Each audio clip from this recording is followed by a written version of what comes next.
Din bул eң жеңил. Din bул ар бир адамдын табиятына 100% дал келе турган жашоо. Мисалы, чөлдө баратып, аябай суусап, суусаганыңыздан болбой калдыңыз, оозуңузда шилекей калбай калды.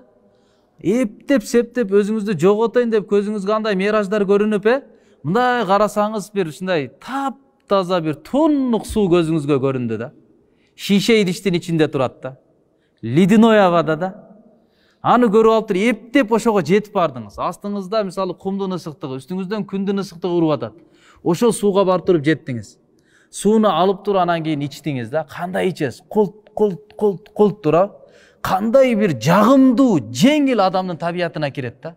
Алымдарыбыз айтат, мына суусап калган адам сууну ичкенде кандай жеңил болсо, кандай табиятына дал келсе, андан дагы ислам дин менен жашоо жеңил, андан дагы ислам дини ар бир адамдын таза табиятына 100% жооп бере турган дин дейт. Ар бир адамдын табияты эмнени кааласа ошол дин. Жеңил дин. Эмне үчүн биздин бүгүнкү күндө оор болуп эсептелип атат? Эки нерсенин билинен улам. Же илимсиздик, динди тактабай өзүбүз билгендей кылып алып оорлоштуруп алганбыз. Же болбосо чөйрө жок болгондуктан кыйын көрүнүп калып атат да. Тойду диндин негизинде өткөрөм десең, чөйрө жок, чөйрөгө мээнет кылган эмессиң, өзүң эле бияка келип эле намаз окуп жүрө бергенсиң. Туугандарга мээнет кылган эмессиң.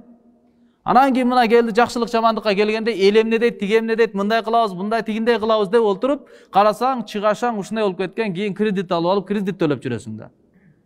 Жылдап иштеп алган келип акчаңды тойго берип коюп, тойдо болгон $20,000 сарптап коюп, бирок өзүң кийин квартирада жашап жүрөсүң, же кредит төлөп жүрөсүң. Үйдө каткан нан жеп жүрөсүң. Эмне үчүн? Себеби чөйрө жок, чөйрөгө мээнет кылбагандыктан кайсы бир нерсени жашоодо өткөрүү оор болуп кетип атат. Дин жеңил. Сахабалардын заманасында эки нерсе өтө жеңил болчу. Бүгүнкү күндө өтө оор болуп кетти.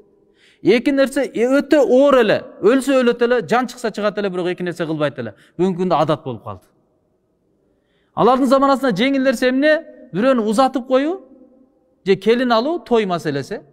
Же бирөө кайтыш болгон болсо аны жерге берип коюу аз эми, бул өтө жеңил болчу.